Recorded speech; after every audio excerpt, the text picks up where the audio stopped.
Board created under Republic Act number 9239, transferring its powers and functions to the Intellectual Property Office of the Philippines and for other purposes. The Optical Media Board is a body whose mandate is a function of its time. It was created to regulate the production, logistics, and sale of optical and magnetic media. This was in an effort to combat piracy during the early 2000s, a time when counterfeit compact disc, DVDs, and other physical media were the dominant drivers of copyright violators. This practical reality has been overtaken by a profound technological change. Today, piracy no longer revolves around CDs and DVDs. It has shifted to subscription-based streaming platforms, cloud storage, and digital transmission technologies. As the medium has changed, so too must our regulatory response. It is only prudent for us to ask if the OMB can still fulfill its mandate. During the Senate hearing for the 2026 budget of the Optical Media Board, this representation discovered that the board has been regulating USB storage devices. This falls outside the agency's mandate of optical media and is more in line with the concerns of the Intellectual Property Office of the Philippines, as USBs are general-purpose storage devices rather than optical media. The hearing also revealed that from July to September 2024, the OMB conducted 0 inspections on optical media establishments due to the absence of an appointed chairman and CEO. The officer in charge at the time was left only with ministerial powers. Thus, no inspection orders or mission orders could be issued to field personnel for that period. Taken together, the decline of physical optical media and the institutional limitations experienced by the OMB underscore a larger reality. The agency's mandate is no longer aligned with present conditions. This is not the fault of the OMB personnel. It is an unintended consequence of innovation. This representation authored Senate Bill 1654 to empower government to adopt. This measure seeks to continue the campaign against piracy while doing so in a manner that is financially sound and more responsive to the fast-paced nature of technological change. Specifically, it proposes that all powers, functions, and responsibilities of the Optical Media Board that are related to the licensing, regulation, and inspection of establishments that produce and distribute copyright network in digital or physical media be transferred to the Intellectual Property Office of the Philippines. It also mandates that OMB powers of enforcing administrative and penal provisions concerned with the unauthorized reproduction of copyright work also be transferred to the ISOPHIL. Tinitignan din natin ang kapakanan ng mga empleyado ng OMB, Ginoong Pangulo. Sa katunayan, iminandato ang Intellectual Property Office na i-absorb ang mga empleyado ng Secretariat ng OMB nang hindi mababawasan ang sahod at mga benepisyo. Kung sakaling may mga kawani na matatanggal sa trabaho, babayaran sila ng angkop na separation benefits alinsunod sa batas. Ginoong Pangulo, upang magtagumpay ang pamahalaan sa kampanya laban sa pamimirata at paglabag sa intellectual property, kailangan nating sumabay sa mga pagbabago sa teknolohiya at dapat maging alerto tayo sa mga bagong anyo ng paglabag sa batas. Panahon na para isara ang tindahan. Obsolete na ang Optical Media Board na nararapat lang na ilipat ang kanyang tungkulin, pondo at empleyado sa isang ahensyang mas nakakatugon sa kasalukuyang hamon.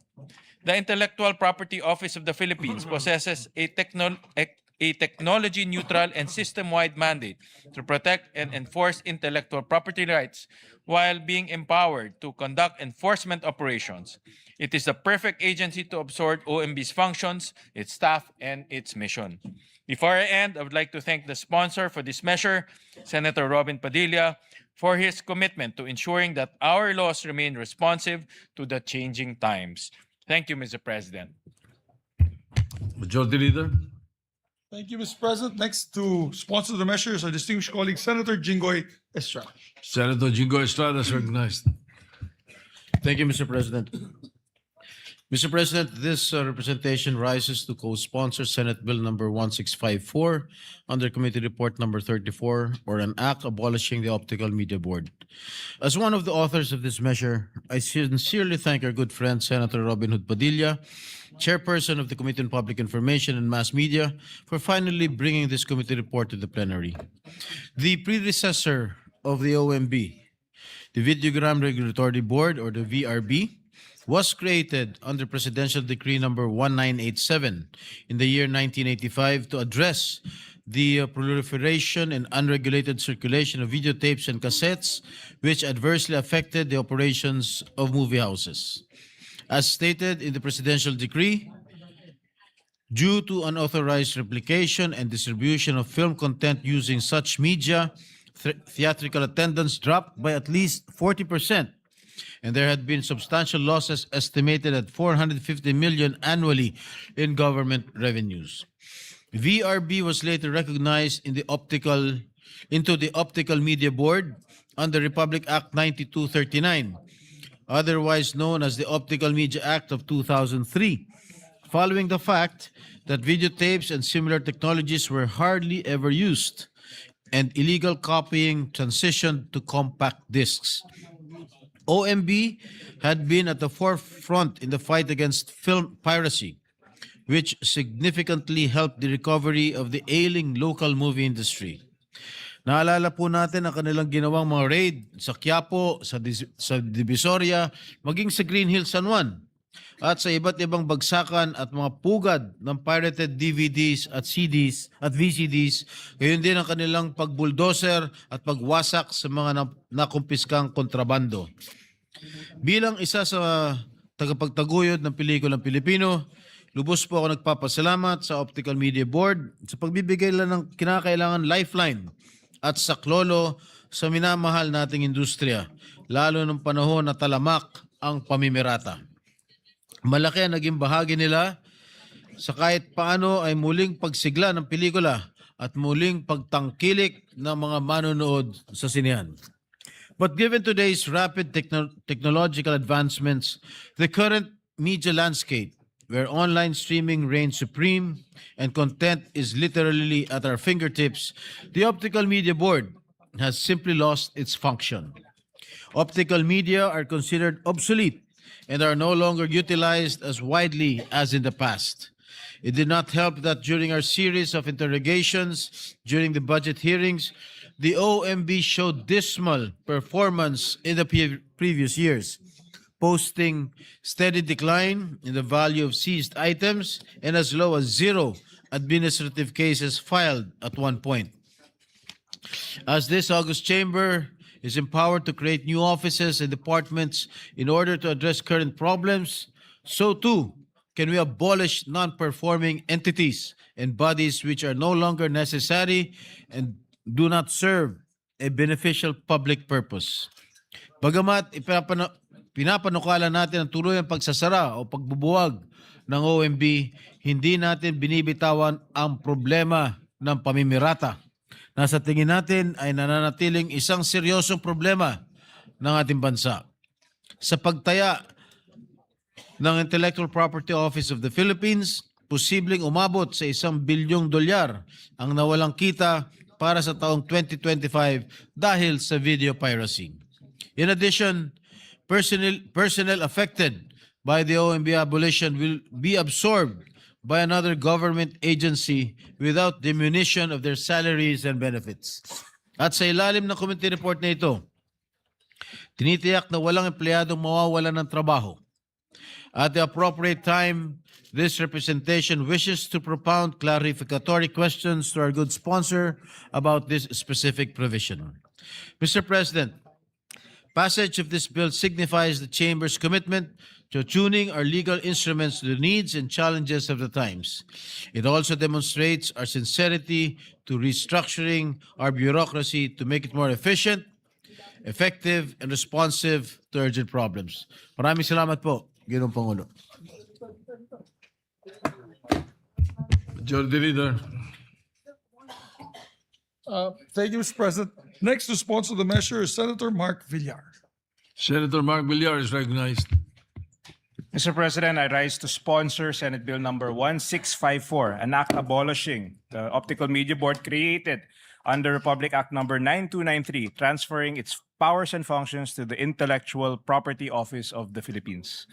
Mr. President, I've worked closely with the Optical Media Board, or OMB, for 3 years as their budget sponsor. One stark observation from my short time working with them is that their functions and work no longer serve the demands of the contemporary time. The OMB was created to combat the proliferation and unregulated circulation of videograms, including, among others, videotapes, discs, and cassettes. Mr. President, from this mandate alone, kitang-kita po natin na hindi na relevant ang OMB. Iilan o wala na pong existing physical videotapes na kailangan nilang i-monitor at i-regulate against piracy. The industry has long moved to the digital landscape, rendering the role of the OMB obsolete. Mr. President, I highly support the proposed bill's provision to transfer the powers, functions, properties, and personnel of the OMB to the Intellectual Property Office of the Philippines, which is already mandated and better equipped to implement the state policy to protect and promote intellectual property rights. Through the measure, we can ensure that our anti-piracy efforts remain effective, relevant, and responsive regardless of any technological advancements. I would like to thank our good sponsor, the gentleman from Camarines Norte, Senator Robin Padilla, who has championed this bill, is pushing for this measure, and continues to do good work in the Senate. Saludo ko sa iyo, Senator Padilla. The bill is also in line with the objectives of the recently enacted Government Optimization Act, which aims to reorganize and streamline functions that are deemed redundant, misaligned, or obsolete. Mr. President, the support of this August Chamber for this bill likewise signals our commitment in ensuring the continuous and efficient service our fellow Filipinos deserve. Thank you, Mr. President. Majority Leader. Yes, can we recognize Senator Erwin Tulfo, Mr. President, to also co-sponsor? Senator Erwin Tulfo is recognized. Thank you, Majority Floor Leader. Thank you, Mr. President. I would just like to manifest my support dito po sa ikang abolisyon ng Optical Media Board. Dahil sa mga panahon po ito talagang wala na pong saysay ang naturang ahensya. Sila po ay tinatag ng mga panahon po na tayo ay nanonood ng mga pelikula ng sine sa ating mga tahanan sa pamamagitan po ng cassette tapes, videotapes at CDs. Wala na pong ganun ngayon, so ano pa pong saysay ng mga ahensyang ito. Kaya tama lamang po ang naisip po ng ating magiting na kasama na si Senador Robin Padilla at naisip niya po ito dahil ito po, dagdag pondo lang po ito sa ating pamahalaan. Sa pagbuwag po sa naturang ahensya, makakatipid po ang ating pamahalaan. Tama po siya. Ayan lamang po. Maraming salamat po, Ginoong Pangulo. Majority Leader.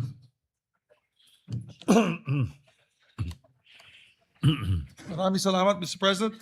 With that, Mr. President, to allow our colleagues to study the measure further, and also for the record, Senator Joel Villanueva would like to insert to the records his co-sponsorship speech. So inserted. And to allow our colleagues to study the measure further, I move that we suspend consideration of the measure. Mr. President. Hearing no objection, the consideration of the measure is suspended. Mr. President, with the permission of the body, I move for just a minute suspension to allow our Southeast Asian Games medalists to also receive their resolutions that we approved last week. I so move, Mr. President. Session is suspended.